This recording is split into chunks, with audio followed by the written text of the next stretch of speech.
Salut, je suis Titouan, je suis l'un des CSM de la Goose Machine. Aujourd'hui, on va parler de comment travailler en équipe avec LGM. Il y a deux notions que tu dois maîtriser. La première, ce sont les membres. Ce sont essentiellement des personnes qui vont gérer et administrer tes campagnes. La deuxième, ce sont tes identités. Ce sont des sièges payants à partir desquels tu vas automatiser tes campagnes. Je te propose de commencer par la notion de membre. Quand tu crées un compte, tu peux inviter des membres gratuitement. Pour cela, il te suffit d'aller dans l'onglet membres. À partir de là, tu vas pouvoir inviter des membres. Tu peux choisir d'en inviter un ou plusieurs. Quelque chose à prendre en compte, c'est que le plan basique autorise d'avoir 3 membres, alors qu'à partir du pro, tu peux en avoir jusqu'à 25. Une chose à noter également, chaque membre a le même niveau d'autorisation dans ton compte. Il n'y a pas de membre master. Tout le monde peut faire les mêmes actions. Inviter des membres est particulièrement utile pour administrer des campagnes en équipe et allouer les identités à leurs widgets respectifs. Donc si tu as besoin d'inviter des membres, clique ici comme je te l'ai montré précédemment.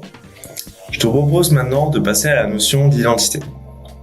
Pour rappel, les identités sont des profils à partir desquels tu vas automatiser des campagnes. Donc les membres sont différents des identités. Les identités sont payants, les membres sont gratuits. Donc, au début, tu as une seule identité quand tu t'inscris à LGM, mais tu pourras en ajouter autant que tu veux. Souviens-toi que chaque identité que tu ajoutes est payante. Donc, la seule limite est celle de ton portefeuille. En permettant à d'autres membres d'administrer tes identités, tu vas pouvoir automatiser une partie significative de ton temps. C'est particulièrement utile car le widget nécessite que ton ordinateur soit actif pour que les automatisations se produisent. Par exemple, si tu es en vacances bien méritées en sirotant un cocktail au bord de la plage, tu peux choisir d'allouer ton identité à un autre widget.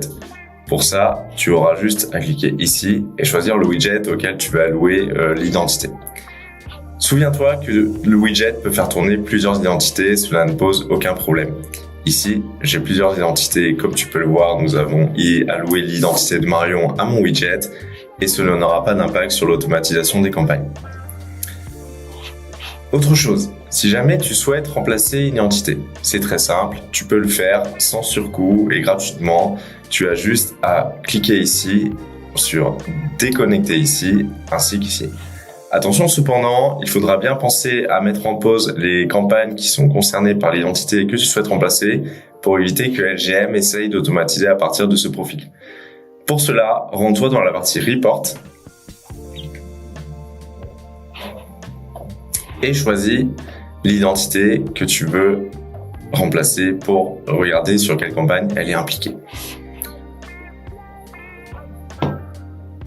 Deuxième chose, une fois que tu as remplacé cette identité, n'oublie pas d'aller dans la partie signature pour remplacer la signature et faire en sorte que la signature ne soit pas celle de l'ancienne identité.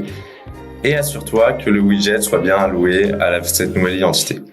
LGM, quand tu auras remplacé les réseaux, mettra automatiquement à jour la photo de l'identité.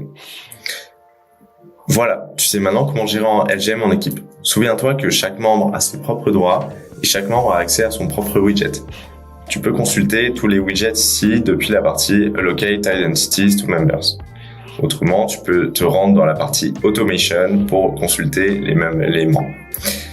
Donc, n'oublie pas aussi que les identités sont des sièges interchangeables et qu'en réattribuant les identités au widget, tu peux t'assurer que l'automatisation continuera même si tu es absent. Il n'y a pas de meilleure stratégie plutôt qu'une autre. Tu choisis comme tu préfères.